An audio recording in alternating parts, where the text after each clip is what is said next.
C'est une traque de 15 ans sur les traces d'un des hommes les plus recherchés du monde. 15 ans d'opération coup de poing aux quatre coins des Balkans. Dans le viseur des commandos, un ex-général serbe de 69 ans, Ratko Mladic. Sa tête a été mise à prix 5 millions de dollars. 5 millions, mais Ratko Mladic reste introuvable et se joue des polices du monde entier. Des centaines de raids, un millier d'arrestations, des écoutes téléphoniques, des mois de surveillance et de filature, rien n'y fait. Ratko Mladic court toujours. L'ex-général est accusé du bombardement aveugle de civils à Sarajevo pendant la guerre en ex-Yougoslavie. Ce jour-là, il y aura 68 morts.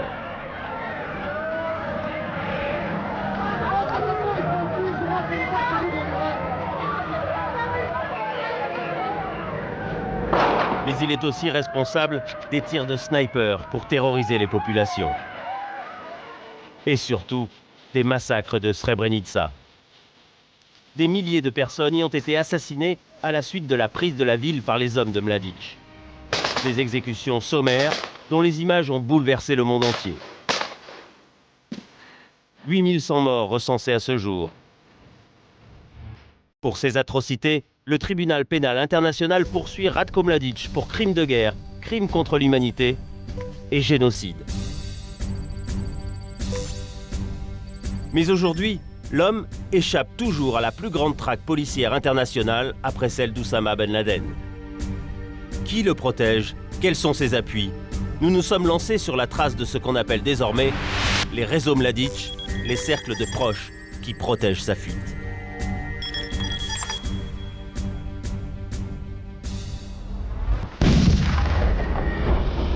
Mais qui est Ratko Mladic? Pour mieux comprendre cet homme, il faut revenir en 1991. Cette année-là, la Yougoslavie éclate sous la poussée des nationalismes. Au centre de toutes les convoitises, ce pays, la Bosnie. D'un côté, les Croates, ils sont chrétiens et ils revendiquent des enclaves où ils sont majoritaires. De l'autre, les Bosniaques musulmans qui veulent l'indépendance sur toutes leurs frontières. Et enfin, les Serbes orthodoxes, ils sont majoritaires sur un territoire qui va devenir autonome, la Republika Srpska. Les trois communautés se livrent une guerre sans merci. Et de toutes parts, des atrocités sont commises. La guerre propulse Ratko Mladic au poste de chef suprême des opérations militaires serbes en Bosnie. Adulé par ses troupes, Mladic se forge une image d'homme proche du peuple. Une image qu'il cultive avec un art consommé de la propagande. Ici, sous l'œil des caméras, il se livre à une vraie mise en scène et prend lui-même la faute. On se prépare pour l'hiver. Il faut profiter de ces beaux jours. On ne fait pas ça uniquement pour les moissons. On travaille pour la survie du peuple serbe. C'est ça qui nous sauvera. Mais les sourires qu'il affiche cachent un homme brutal et déterminé. En juillet 1995, tout bascule. Ratko Mladic est déjà accusé de pilonner les civils de Sarajevo. Srebrenica va précipiter sa chute. Srebrenica se trouve dans la partie serbe de Bosnie. C'est une ville de 20 000 habitants, tous musulmans. Elle est sous protection de casques bleus hollandais. Ils sont vite débordés. L'armée de Ratko Mladic investit une ville désertée par ses combattants. Face aux caméras, il rassure les milliers de civils qui veulent fuir.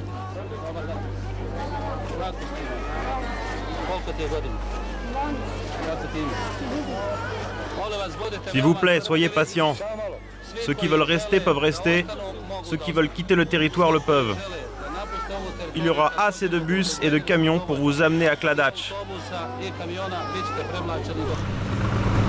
Mais à cette époque, les Serbes sont assoiffés de vengeance car 2 ans plus tôt, 1 millier d'entre eux ont été massacrés ici même par les musulmans.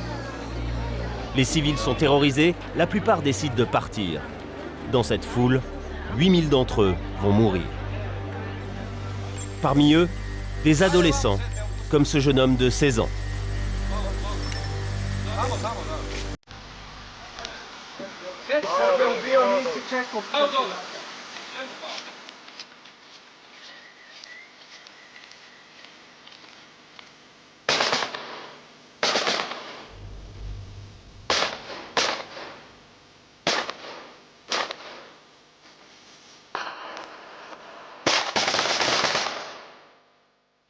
Dans les jours qui vont suivre, on retrouve des corps partout. Ces corps, ces charniers, accusent Ratko Mladic, car à Srebrenica, l'homme fort, c'était lui. L'opinion internationale est écœurée. Et en juillet 1995, le tribunal pénal international émet un mandat d'arrêt à l'encontre de Ratko Mladic. En décembre 1995, la guerre s'achève, la traque peut commencer.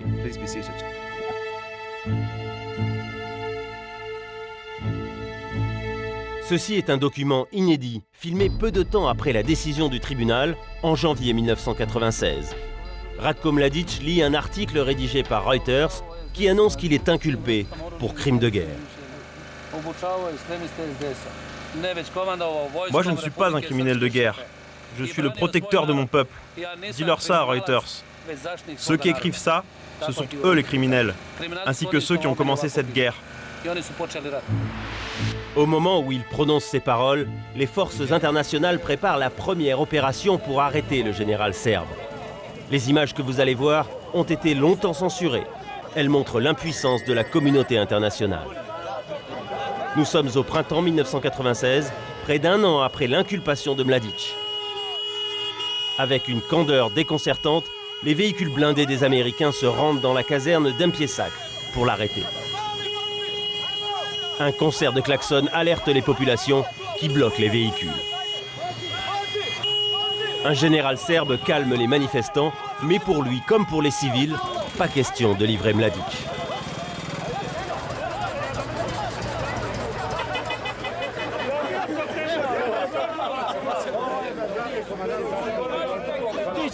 Nous, on ne bougera pas d'ici s'ils ne partent pas. On va prendre nos fusils.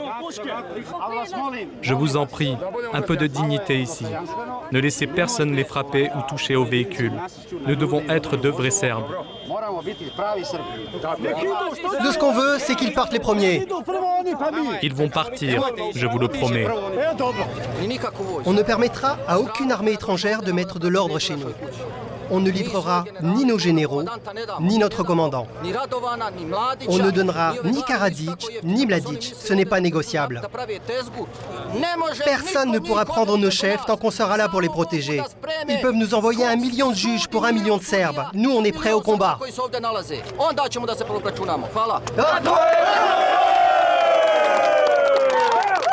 Au bout de 2 heures, les forces internationales repartent bredouilles.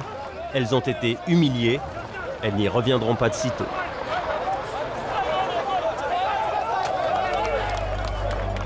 Qui sont ces hommes prêts à prendre les fusils pour protéger Ratko Mladic? Nous avons retrouvé le leader des supporters de l'ancien général. Ce n'est pas un simple civil, mais un ex-capitaine de l'armée serbe de Bosnie, un des proches de Mladic. Il refuse d'être filmé, mais la caméra tourne discrètement.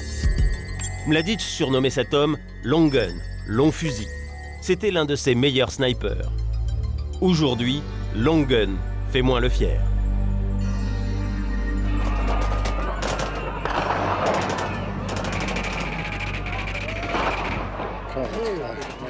Je ne peux rien dire.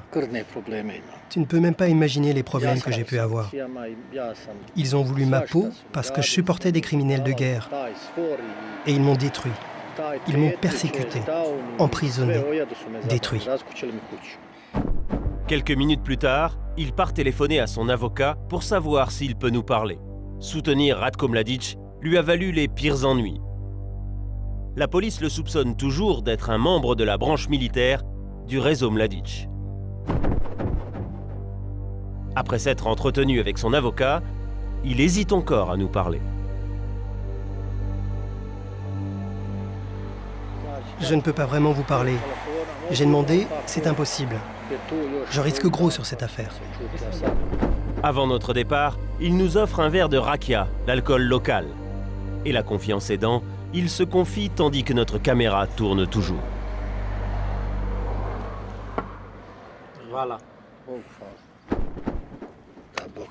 Que Dieu nous garde tous. On était de si bons amis. Et on a passé tellement de temps ensemble, que ce soit d'ailleurs avec Radovan Karadzic ou avec Mladic. Mais maintenant qu'ils aillent se faire foutre, tous ceux du tribunal. Je les ai vus venir. Ça a été la curée. Ils étaient tous après eux et ils s'en sont pris à moi. Ils m'ont maltraité. Pensez donc, la chasse était ouverte, ils étaient tous assoiffés de sang. Preuve de son attachement aux criminels de guerre, Longfusil nous fait visiter son jardin secret. Un petit salon dont les murs sont tapissés des photos de ses héros. On y trouve notamment Ratko Mladic et Radovan Karadzic, l'ex-dirigeant de Republika Srpska, dont le procès pour génocide se déroule en ce moment. Mladic ou Karadzic se sont assis ici des centaines de fois. Avec l'aide de fidèles comme Longfusil, la trace de Mladic ne sera pas facile dans cette région. Ici, en 1999, soit 4 ans après le massacre de Srebrenica, il s'affiche toujours dans des cérémonies de l'armée. Tout le monde le sait, sauf apparemment l'Occident qui le cherche, comme Alain Richard qui était ministre de la Défense de 1997 à 2002.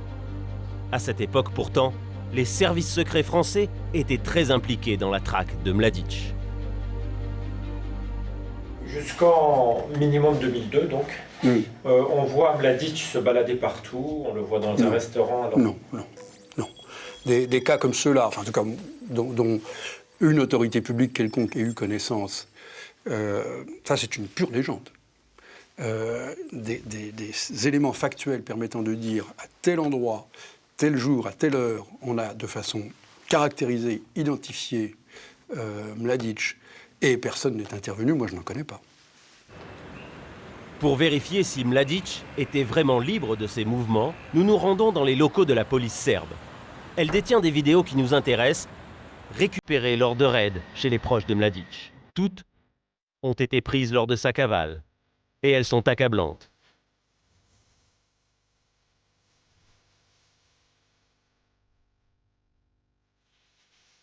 Mladic le fêtard, qui danse avec ses invités.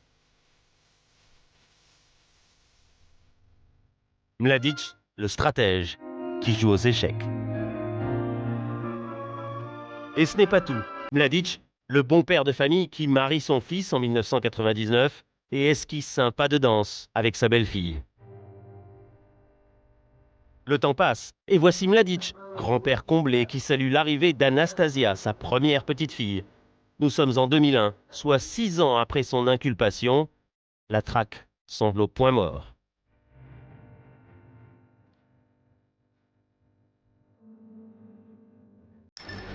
Nous poursuivons notre enquête. À Belgrade, un homme nous donne un rendez-vous discret dans un parking. À l'époque, c'était le chef des services secrets serbes. Il avait pour ordre d'arrêter Mladic. Mais lorsqu'il négocie avec les Français, il se rend compte que ceux-ci traînent des pieds face à l'arrestation du bourreau serbe.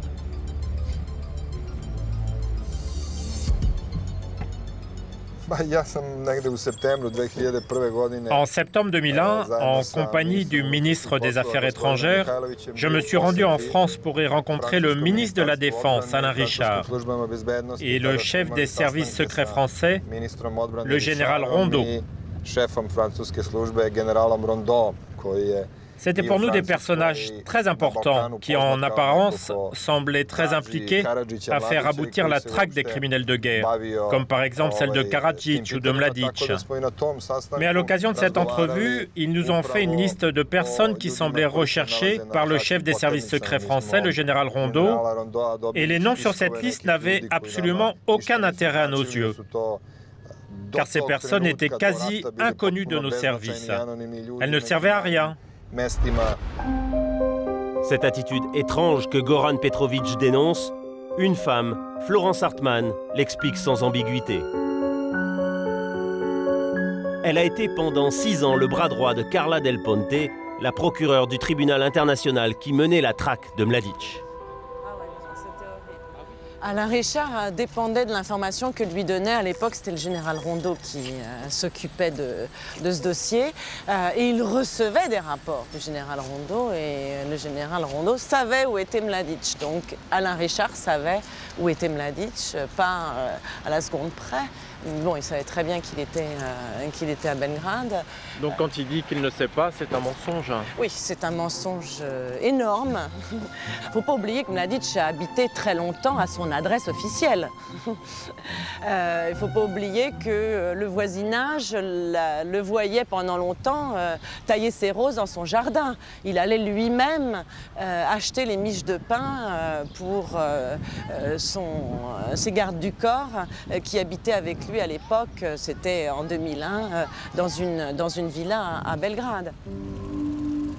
Pourquoi Alain Richard s'entête-t-il à prétendre que Mladic était introuvable? Petit retour en arrière, nous sommes le 12 décembre 1995. Ces 2 pilotes français ont été faits prisonniers 4 mois plus tôt par les troupes de Mladic. Après maintes négociations, le général français Jean-Philippe Douin se rend dans la partie serbe de Bosnie pour récupérer les 2 hommes. Demain, nous allons prendre un café. Le café est bon ici. À cette époque, c'est avec un Ratko Mladic déjà accusé de crimes de guerre que l'on négocie. Mais personne ne s'en soucie, car ce jour-là, c'est lui le maître du jeu. Et visiblement, il se régale. C'est-à-dire en mesure de vous remettre à vos familles, à vos enfants, et je l'espère à notre France. Avec l'aide et la compréhension de la France et la communauté internationale. Mais c'est surtout cette poignée de main entre les 2 généraux qui soulève des interrogations. La France aurait-elle passé un accord avec Ratko Mladic? L'impunité contre les 2 prisonniers? C'est ce qu'affirment des officiers serbes qui ont assisté à la rencontre. Mais voici ce qu'en dit Alain Richard. C'est une invention. Si ce pacte avait existé, en fonction, je n'aurais pas pu l'ignorer. Et j'ai passé une partie de mon temps et de mon énergie à vérifier avec le commandement des forces françaises comment on pouvait s'organiser pour le capter dans le cas où on aurait le renseignement. Je ne vois pas comment toute la chaîne supérieure de commandement aurait pu soit ignorer un tel pacte, soit me le dissimuler. Donc ça, c'est une invention. Il existe des conversations téléphoniques qui sont publiques en 1995, à l'époque de la libération des otages, qui montrent dans des conversations entre Serbes, entre dirigeants serbes, que les Français se seraient engagés.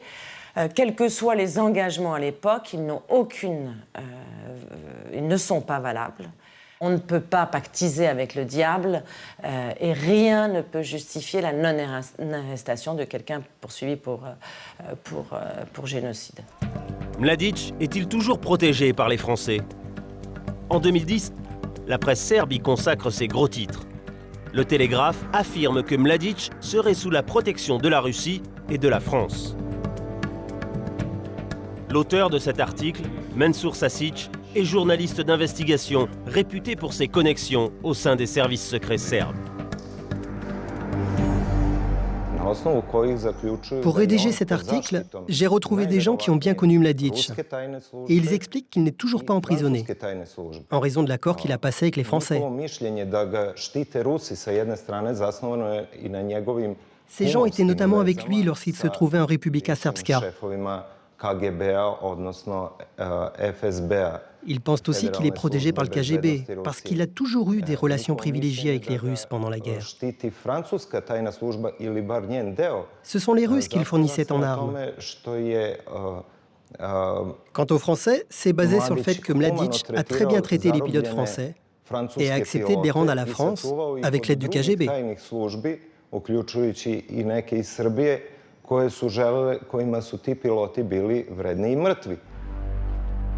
En 2001, malgré les protections dont bénéficie Ratko Mladic, Goran Petrovic, le chef des services secrets serbes, passe à l'action. Avec son équipe d'enquêteurs, il arrête plusieurs criminels de guerre qui se croyaient intouchables. Dans le même temps, il localise l'ex-général. La traque va-t-elle enfin aboutir?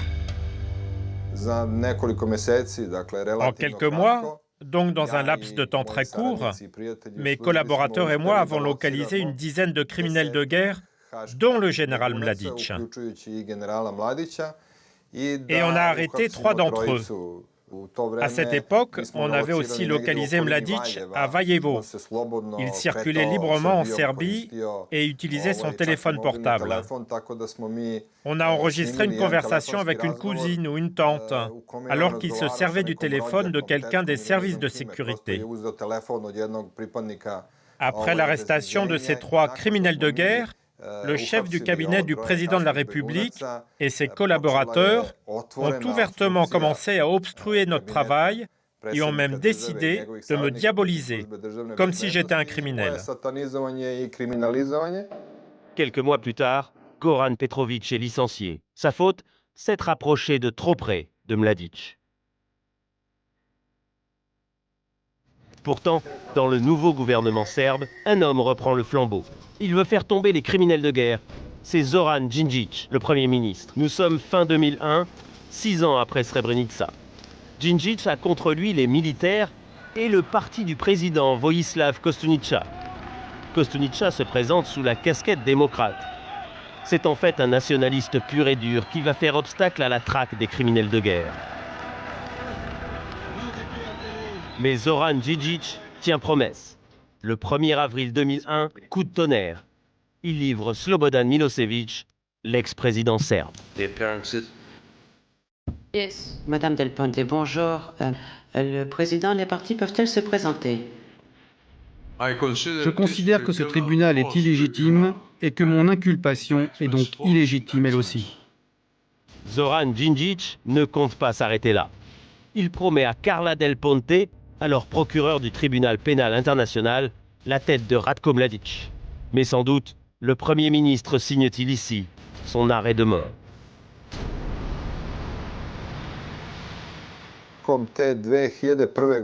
En 2001, Mladić ne se cachait pas vraiment, mais c'est parce qu'il était protégé. Ce qui était choquant pour moi, c'est qu'il était protégé par les personnes suivantes.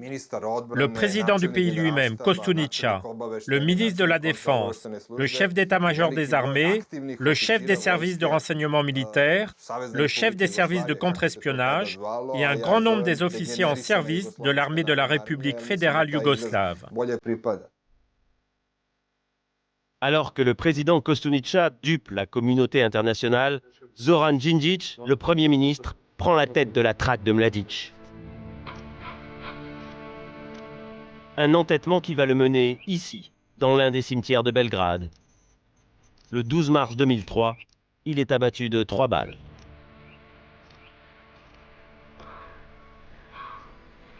Žarko Korać fut l'un des responsables de l'enquête sur l'assassinat de Đinđić. Sa conviction est toute faite.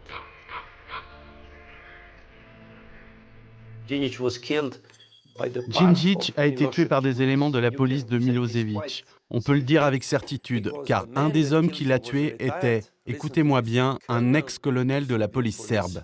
Il y avait tous les éléments pour lancer un acte de représailles contre Đinđić, car il avait pris la responsabilité de ses actes.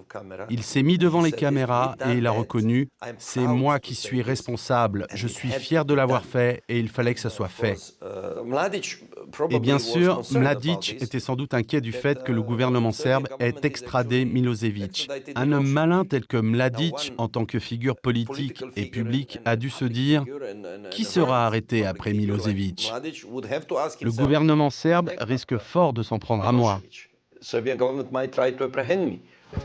Alors que Mladić est pointé du doigt, l'assassinat de Đinđić fait l'effet d'un séisme. La communauté internationale rugit. Les Serbes veulent convaincre qu'ils le cherchent vraiment. Nous sommes en 2003, soit 8 ans après l'annonce de l'inculpation de Mladić. La police se décide enfin à bouger. En Republika Srpska, dans la partie serbe de Bosnie, les enquêteurs s'attaquent à la branche familiale du réseau Mladić. Le 13 août 2003, à Kasimbo, la mère de Mladić vient de mourir. Pendant les obsèques, les policiers font une descente musclée. Ils vont même ouvrir le cercueil et se mettent à dos une partie des villageois.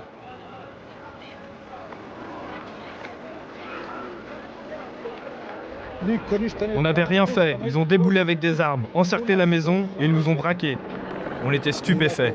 C'est une honte. On ne peut pas se comporter ainsi pendant des obsèques. On n'agit pas comme ça pendant un enterrement. Ils auraient dû faire autrement. Nous sommes retournés à Kasimbo pour rencontrer des membres de la famille de Mladic.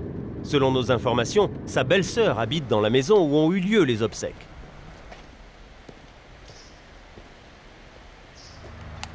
À l'étage, il y a de la lumière et de la musique, mais personne ne répond. Cette maison a été perquisitionnée plusieurs fois par les forces internationales. Les étrangers n'y sont pas les bienvenus. D'ailleurs, les voisins nous reçoivent un peu sèchement. On ne veut rien dire. Parce que vous savez, ici, les gens en ont jusque-là. Ils nous ont tous rendus fous et on ne veut plus en parler. C'est terrible. Moi, par exemple, qui ne suis que la postière, eh bien les policiers m'ont quand même agressé devant tout le monde, avec leurs fusils. À la suite de ce raid, la postière est sans doute devenue une adepte de Mladic. Et dans l'épicerie la plus proche, c'est l'omerta qui prime. Je ne sais rien. Ils me font tout le temps des descentes. Ils nous maltraitent. Mais je n'ai rien à vous dire. Vous pouvez nous en dire un mot? Non, non. Nous décidons de remonter la piste qui mène au réseau familial de Mladic. Nous réussissons à localiser Radivoj Avram, son beau-frère. C'est lui qui protestait en 2003 contre la descente de police. Perquisitionné à de nombreuses reprises, il est toujours soupçonné d'être au cœur du dispositif qui permet à Mladic d'échapper à ses poursuivants. C'est un dur. Vous savez quoi? Ce que je devrais faire, c'est porter plainte contre vous tous. Les forces de l'EUFOR, les journalistes, la police et tous les autres. J'en ai marre de vous tous. Si je suis coupable, qu'on me mette les menottes. J'ai mis 40 ans à construire cette maison. Je suis un homme simple. Qu'est-ce que vous me voulez? Radivoj ne dira rien. Il était très lié avec l'ex-général. Il était même présent lors du mariage du fils de Mladic en 1999. Les enquêteurs pensent qu'il a hébergé Mladic durant sa fuite, mais il s'en défend. La dernière fois que j'ai vu Mladic, c'était quand il a marié son fils. Moi, j'avais un problème de prostate. On s'est parlé pendant un moment et il m'a dit 3 fois qu'il allait partir en Argentine. Qu'est-ce que vous voulez que j'en sache, moi, si c'est vrai? Radivoj sait que ce n'est pas vrai, mais il brouille les pistes. Les enquêteurs le surnomment la tombe. Mladic peut compter sur lui comme sur de nombreux autres soutiens, car dans cette partie serbe de la Bosnie, la Republika Srpska, l'ex-général est chez lui. Ici, le grand patron de la traque, c'est Uros Pena, le chef de la police. Il sait que son travail se fait contre la majorité de la population. Voici ce que l'on vend au pied de son immeuble, des t-shirts à l'effigie de Karadzic ou encore à celle de Mladic. C'est dire l'ampleur de sa tâche.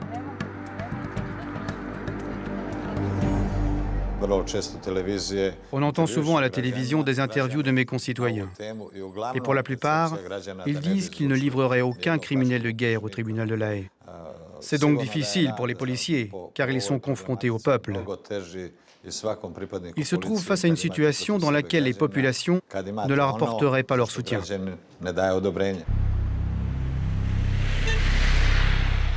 Depuis qu'il est arrivé il y a 3 ans, le chef de la police a épuré ses troupes. Certains policiers étaient un frein à la traque des criminels de guerre. Plusieurs centaines d'entre eux ont été mis à l'écart. Pourtant, tout n'est pas réglé.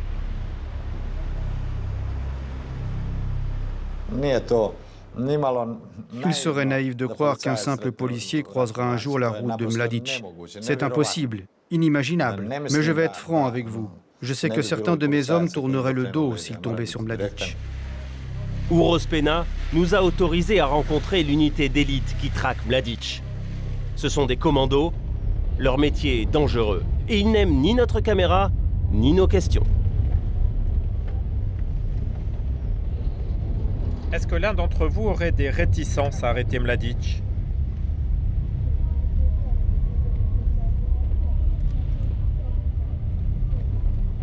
Un silence lourd de sous-entendus. Ici, l'arrestation de Mladic ne sera pas fêtée au champagne.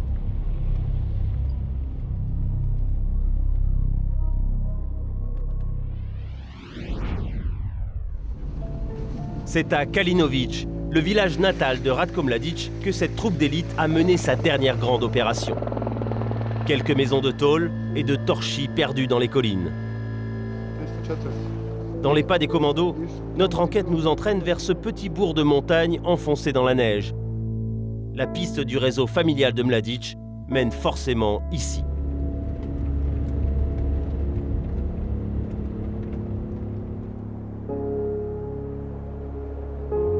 Dans cette région, la méfiance règne.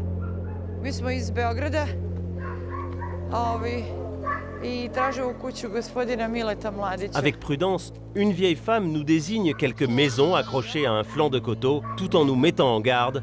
Nous ne sommes pas les bienvenus. Le voici, celui qui est l'objet des attentions de toutes les polices au monde, Mile Mladic, l'oncle de Mladic. C'est lui qui a élevé Ratko, orphelin de père à l'âge de 3 ans. Il a été soupçonné de l'avoir caché dans sa ferme.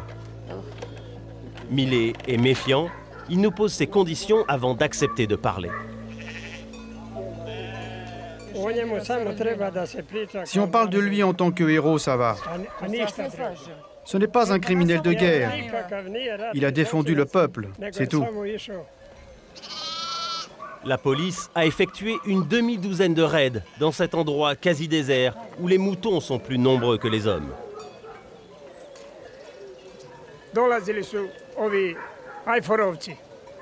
Les soldats de l'EUFOR sont venus ici. Ils ont fouillé partout, dans nos caves, dans nos étables, dans nos maisons, partout. Mile Mladic nous invite finalement à entrer chez lui et même à partager l'eau de vie locale. Après 2 verres, il s'absente un instant, puis revient fièrement avec la photo de Ratko, son neveu. Il avait juste 20 ans.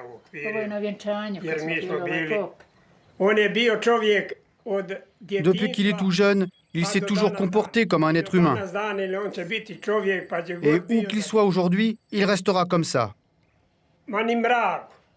Je le connais depuis qu'il est né. Jamais il n'irait se terrer au fond d'une grotte ou dans un trou quelconque. Non, il est quelque part dans un endroit confortable et il ne se rendra jamais. Et si j'avais un moyen de lui transmettre un message, je lui dirais de ne jamais se laisser prendre vivant. C'est un homme qui a des principes, et l'un d'entre eux, c'est qu'il ne faut jamais se rendre. Jamais. Introuvable, le petit Ratko devenu général suit les conseils de son oncle. Tandis que nous quittons ce bourg, Mile Mladic nous dit qu'il s'attend à d'autres raids de la police. Même si sa ferme n'est plus un refuge pour le fugitif. Nous quittons la Bosnie pour poursuivre notre traque en Serbie, à Belgrade, sur les traces d'un autre réseau Mladic. Ici, ce sont des militaires ou d'ex-militaires qui protègent sa fuite. Pour preuve, ces images tournées lors de sa cavale. Pour cette cérémonie en l'honneur du général, les invités sont transportés par des bus de l'armée. Depuis l'assassinat de Djindjic en 2003, Ratko Mladic se cache en partie dans des casernes. Égare à ceux qui croisent son chemin. En octobre 2004, 2 soldats en faction devant la caserne de Topchideru sont tués par balle. Les officiers veulent faire croire à un suicide. C'est un meurtre. Les 2 soldats auraient vu Mladic caché dans cette caserne. Ils l'ont payé de leur vie. Nous avons retrouvé Janko, le père de l'un des soldats. Il nous accueille avec la photo de son fils Dragan entre les mains.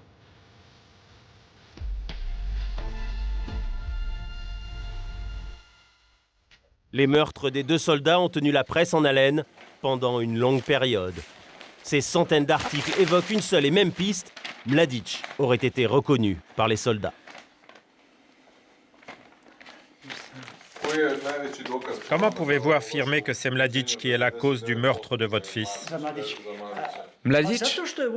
Mais parce que l'armée a reconnu qu'on l'avait caché dans cette caserne. Et ceci au moins jusqu'en 2002.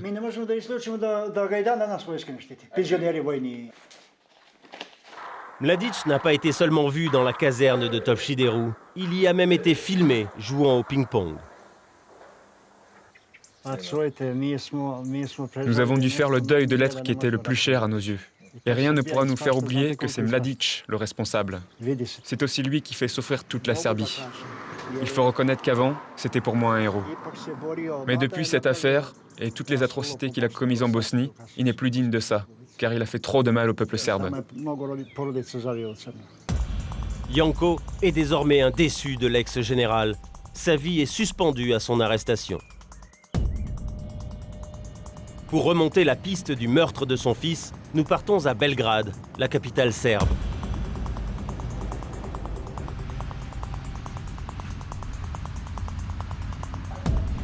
C'est un avocat réputé qui s'occupe de cette affaire.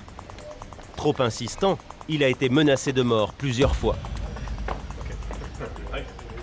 Contre toute logique, les militaires affirmaient que ces soldats s'étaient suicidés. Mais les analyses balistiques vont démontrer le contraire. Les canons de leurs fusils étaient trop longs pour qu'ils puissent se faire eux-mêmes de telles blessures.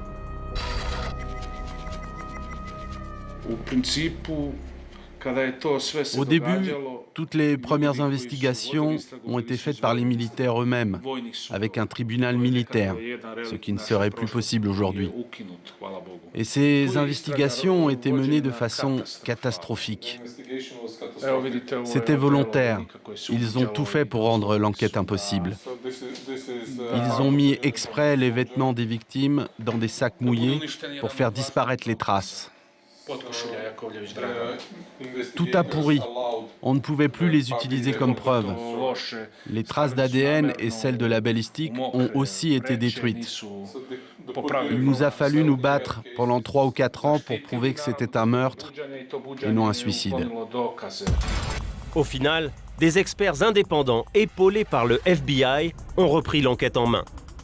Le meurtre n'est plus contesté, mais surtout, le nom de Mladic est apparu dans le dossier. Mon collègue avocat a été ministre de la Justice et avait donc accès à certaines informations.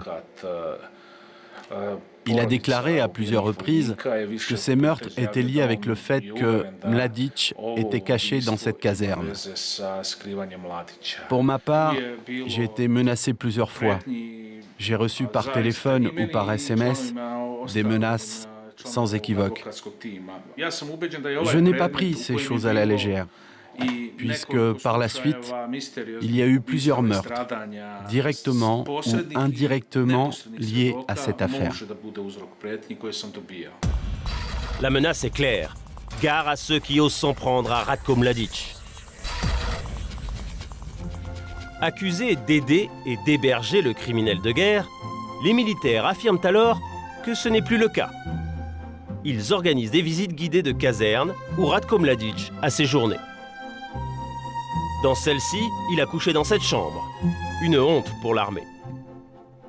Le ministre de la Défense actuel, Dragan Šutanovac, n'est pas ravi de revenir sur cette histoire. Il veut nous convaincre que l'armée d'aujourd'hui ne cautionne pas ce qui s'est passé hier. Il me paraît évident que le président d'alors, Koštunica, était au courant qu'il se cachait là. On sait maintenant que les chefs d'état-major de l'époque savaient que Mladic se cachait dans les casernes. Il paraît donc logique qu'ils en aient informé le président. Les enquêteurs chargés de la traque de Mladic en ont aujourd'hui la certitude. À cette époque, l'appareil militaire du réseau Mladic fonctionne à plein. L'ex-général a même touché sa pension jusqu'en novembre 2005. De même, il se serait fait opérer en cachette dans cet hôpital militaire de Belgrade pour un problème de hanche. Sur cette vidéo, il marche difficilement. Ces images, saisies elles aussi lors d'un raid de police, seraient les dernières que l'on possède de Mladic. Pour Carla Del Ponte, la procureure du tribunal international, c'est la preuve que les services de sécurité serbes l'amènent en bateau. Alors qu'elle négocie avec le président Koštunica la reddition de Mladić, elle apprend qu'au même moment, celui-ci se trouve dans ce restaurant huppé de Belgrade, à un tir de fusil du centre de négociation. Il était dans un restaurant à moins d'1 kilomètre à vol d'oiseau à côté, faisant de la provocation. Je suis là, attrapez-moi si vous voulez. Il y a eu toujours un espèce de jeu absolument insupportable pour quelqu'un recherché pour génocide et crimes contre l'humanité. Furieuse, Carla Del Ponte monte sa propre équipe d'enquêteurs. À la tête de cette structure, Raymond Carter, un gendarme français. Il traque tous les criminels de guerre. Il veut Mladić. Est-ce que vous avez eu l'impression que vous avez été baladé par les Serbes? C'était plus qu'une impression. À certains moments, c'était des faits tout à fait avérés. Certains militaires, bien entendu, n'étaient pas du tout contents de nous voir travailler à la recherche d'anciens militaires comme le général Mladić. Dès que nous avions une information, un renseignement pour être plus précis, nous allions d'abord le confirmer aussi rapidement que possible. D'ailleurs, souvent en allant sur le terrain. Et dès qu'on avait la confirmation, on demandait l'intervention. Je ne connais pas d'une façon exacte les raisons pour lesquelles ça ne s'est pas fait, mais disons que lorsque les personnes chargées d'interpeller l'intéressé arrivaient, il n'était plus là. Vous voulez dire par là qu'on le prévenait avant? Il était prévenu vraisemblablement. En 2004, Raymond Carter, écœuré, démissionne. Et il a de bonnes raisons. Des criminels de guerre en cavale, il en localise plus d'une dizaine, y compris Ratko Mladić. Mais lorsqu'il s'agit de l'arrêter, on lui met des bâtons dans les roues. J'ai démissionné de mon poste, c'était après une de mes dernières interventions, je dirais, sur Belgrade, où étant au pied d'un immeuble où se trouvait, je dirais, un criminel de guerre recherché, j'ai attendu, disons, le feu vert pour monter, le rencontrer. Et ensuite, on m'a donné l'ordre de me retirer parce que ce n'était pas politiquement correct. Les fugitifs, dont Ratko Mladić, semblent donc protégés par les hommes au pouvoir. Carla Del Ponte va bientôt en avoir la preuve irréfutable grâce à des photos accablantes. Cet homme s'appelle Goran Hadžić. Lui aussi est recherché par le tribunal international. Le 13 juillet 2004, Carla Del Ponte le retrouve et monte un coup de bluff pour dénoncer les manœuvres des autorités serbes. Elle prévient le président Koštunica que ses hommes ont repéré Hadžić, tandis qu'au même instant, des espions photographient le fugitif. Ce qui se passe est éloquent. Un appel anonyme avertit la femme d'Hadžić que la police va venir l'arrêter. Et sur cette dernière photo, il prend la fuite. Ce sont donc bien les plus hautes autorités serbes qui couvrent les criminels de guerre. Personne ne verra jamais plus Goran Hadžić. C'est aujourd'hui le dernier fugitif serbe traqué avec Ratko Mladić. Face à ces éléments accablants, la pression internationale s'intensifie.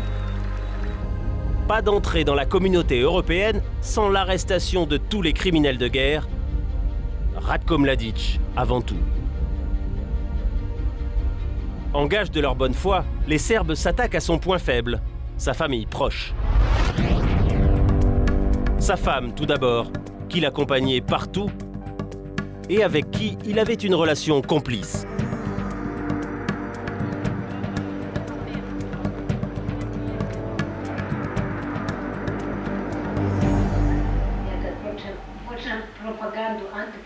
Si moi je commençais à dire ce que je sais sur ce général, sympathique, élégant, idéal, cultivé, charmant, avec de beaux yeux bleus. Mladić n'a rien à craindre. Sa femme ne dira rien. Les policiers l'ont menacé, harcelé et même tenté de l'acheter. Rien n'y a fait. L'amour, plus fort que l'argent. Alors, c'est sur son fils Darko que l'on fait pression. Darko est chef d'entreprise. Il vit à Belgrade, dans cet immeuble, avec sa mère. Il a de l'argent et la police le soupçonne de financer la cavale de son père. De jour comme de nuit, les descentes se succèdent, mais Darko ne craque pas.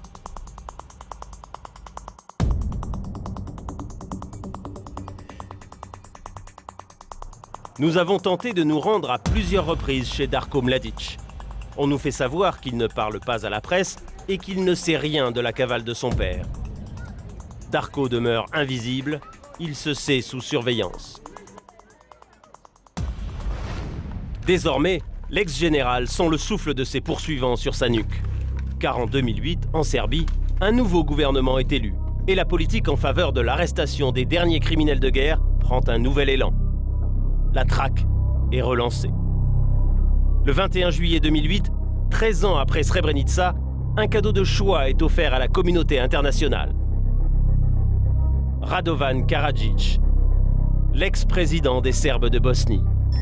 C'est le responsable politique des atrocités pendant la guerre en Bosnie. Il vit au cœur de Belgrade et donne des conférences sur les médecines douces. Il est devenu méconnaissable. Ratko Mladic se serait-il lui aussi prêté à une telle métamorphose? Nous avons retrouvé l'un des militaires qui a le mieux connu Mladic pendant la guerre, Milovan Milutinovic. C'était son homme de confiance. Il a été perquisitionné 2 fois, lui aussi est soupçonné d'être très actif au sein du réseau Mladic. Lui, changer de visage ou de physionomie, il accepterait difficilement ce type de choses. C'est quelqu'un qui a le sens de l'honneur et il n'accepterait jamais d'opérations esthétiques ou des choses de ce genre. Je pense qu'il ne sait même pas laisser pousser la barbe. Je sais que ce genre de situation peut changer les gens, mais lui, c'est quelqu'un qui a des principes. Milutinovic était chargé de la communication de Mladic. Il n'a pas perdu ses vieux réflexes. Quand Karadzic tombe, on pense que l'arrestation de Mladic est proche. Mais les autorités se rendent compte que ce ne sera pas si simple. La rue gronde. 10 000 personnes, nationalistes pour la plupart, défilent contre l'arrestation de Karadzic. Ils accusent les autorités serbes d'être à la botte de l'Union européenne et du TPI. À la nuit tombée, les manifestations frôlent l'émeute. Ce sera ainsi 2 soirs de suite.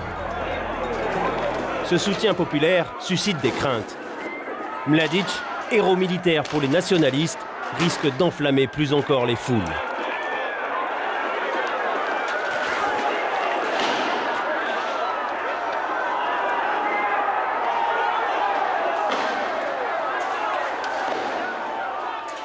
Le procureur serbe en charge des crimes de guerre, Vladimir Vukčević, tente de minimiser ces émeutes.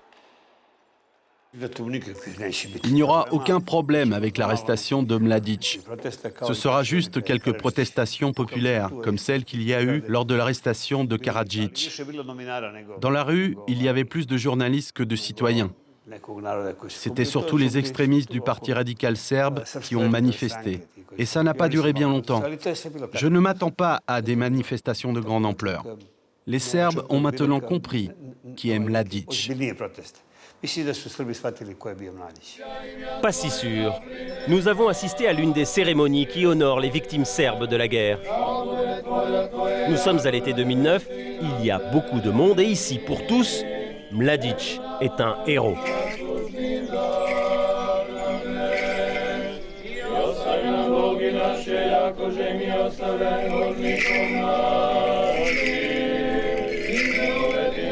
Ces t-shirts en disent plus que tous les mots. Ces hommes les arborent car ils estiment qu'en Bosnie, Mladic a sauvé le peuple serbe de l'anéantissement. Regardez nos t-shirts. C'est inscrit. On sait où il est, mais on ne vous le dira pas. Tous les Serbes de Serbie ou de Bosnie savent où il est. Il est là, dans nos cœurs. Ces jeunes représentent le bras nationaliste du réseau Mladic. Ce sont des extrémistes, leurs idées sont très minoritaires chez les Serbes. Néanmoins, dans quelques bars de la Republika Srpska, la photo du général trône encore près du comptoir et les clients, l'alcool aidant, vénèrent Mladic devant notre caméra. Pour toujours. Pour toujours, j'aimerais Ratko Mladic. Les Français aiment aussi Ratko Mladic. Ces effusions sont des provocations de piliers de bar, mais dans la réalité, le soutien au général est encore très vif. Lorsque nous l'avons rencontré en octobre 2009, Serge Bramets, le procureur du tribunal de La Haye qui a pris la succession de Carla Del Ponte dans la traque des criminels de guerre, nous a fait part de sa préoccupation. Selon les dernières enquêtes que nos interlocuteurs serbes nous ont présentées, il y a donc une minorité d'une vingtaine de pourcents au niveau de la population qui soutiennent et qui sont pour l'arrestation de Mladic et son transfèrement vers La Haye, ce qui est évidemment un chiffre inquiétant. Vous savez, c'est pas évident pour une population et pour des citoyens d'accepter que des hommes politiques, voire des militaires qu'ils ont soutenus pendant une certaine époque, ont abusé de leur confiance pour commettre des crimes de guerre. Avec un tel soutien populaire en faveur de Mladic, les autorités serbes se sont-elles vraiment donné les moyens de l'arrêter?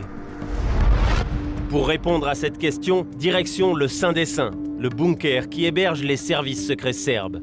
Cette bâtisse contient une partie des secrets de la traque de Mladic. Nous sommes reçus par Jovica Stojic, le chef de cabinet. Pour cet homme, cette traque est évidemment une priorité. Devant notre insistance, il nous ouvre cette pièce, jusqu'à présent fermée à la presse.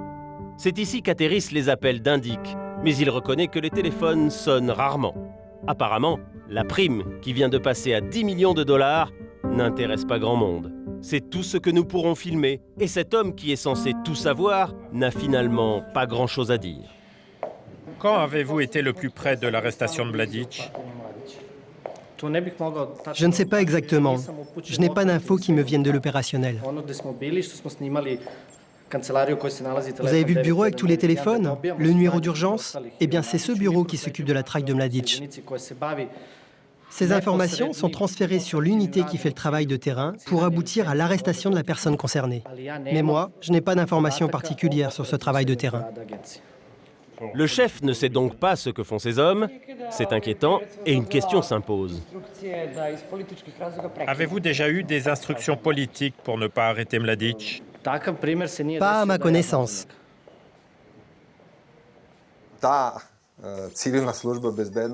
Aujourd'hui, ce bureau des services secrets ne ressemble à rien. C'est une carapace vide, une sorte de ventre mou qui n'a pas suffisamment de ressources pour faire le travail comme il devrait être fait. Ce service est tombé très bas. Il n'est pas suffisamment opérationnel, alors que pourtant c'est justement ces hommes qui doivent découvrir où se trouve Mladic. Goran Petrovic dénonce et les faits semblent lui donner raison. Le dernier raid des services secrets contre un membre du cercle nationaliste du réseau Mladic laisse songeur. Il visait cette femme que nous avons retrouvée. Elle s'appelle Liliana Bulatovic. Elle a 70 ans. Elle est journaliste. Son crime, avoir achevé un nouveau livre sur Mladic.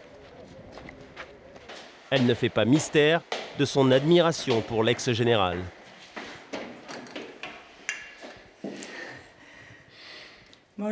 Il se cache peut-être dans ce cœur.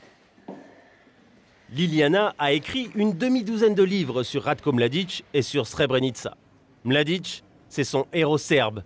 Elle s'affiche d'ailleurs sans complexe en sa compagnie. Sur une étagère, un sticker bleu.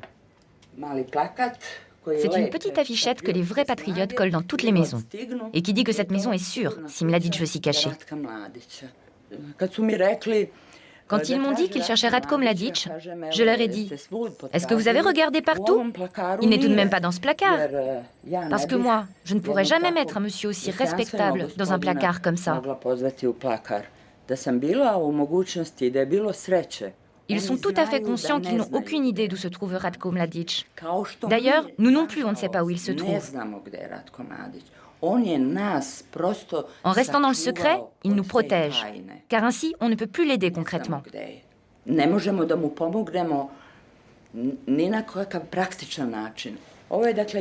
Ça, c'est le seul cadeau que m'ait fait Ratko Mladic.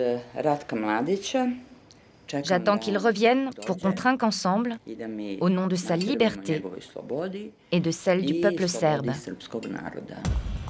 Des mots qui ne font sourire que les fans de l'ex-général.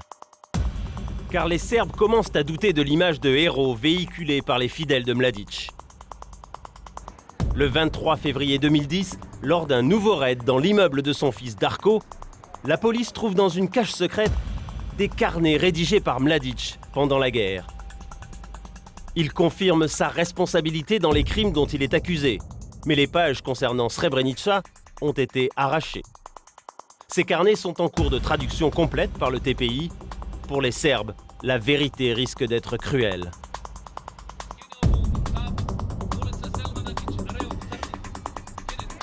Nous voulons interroger Darko, son fils, sur la présence de ces carnets dans son grenier. Une nouvelle fois, il refuse de nous rencontrer. Voilà, lieutenant. Non. Non. Il n'est pas là et l'un de ses employés fait savoir qu'il serait surpris qu'il nous dise quoi que ce soit car il ne l'a jamais fait. Il nous le demande de rappeler demain après 15 heures. Il dit « Ne venez pas, appelez seulement ». Le lendemain, à 15 heures, nous nous rendons pourtant chez Darko Mladic. En bas de l'immeuble, ce jour-là, ses amis nous attendent. Ils nous demandent de ne plus venir.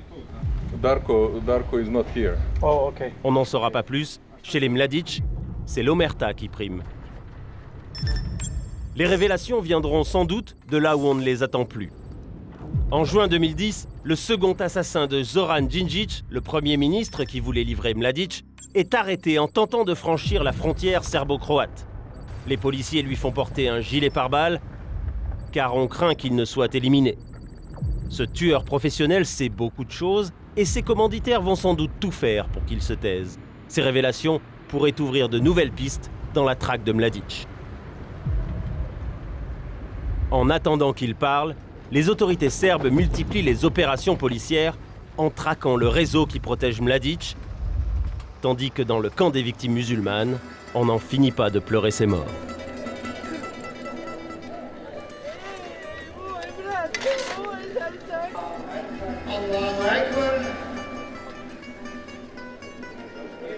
En juillet 2010, lors de la commémoration des massacres de Srebrenica, 775 corps découverts dans le courant de l'année sont enterrés. Tous proviennent de charniers mis au jour récemment dans la région où le général Mladic régnait en maître.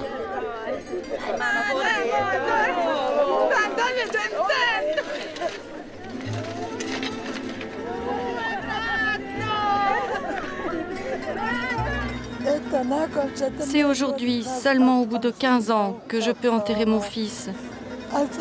Pour mon mari, je n'ai encore aucune nouvelle. Et on a retrouvé seulement quelques ossements de mes frères. J'en avais 3, je n'en ai plus aucun. Cette année, tout est noir. Je suis en train d'enterrer mon fils dans la terre noire. Mladic aurait dû être arrêté il y a déjà bien longtemps. Mais il se promène tranquillement pendant que les mères souffrent et se désolent. Tous les ans, cet anniversaire macabre nous rappelle que Ratko Mladic, accusé de ce génocide, court toujours.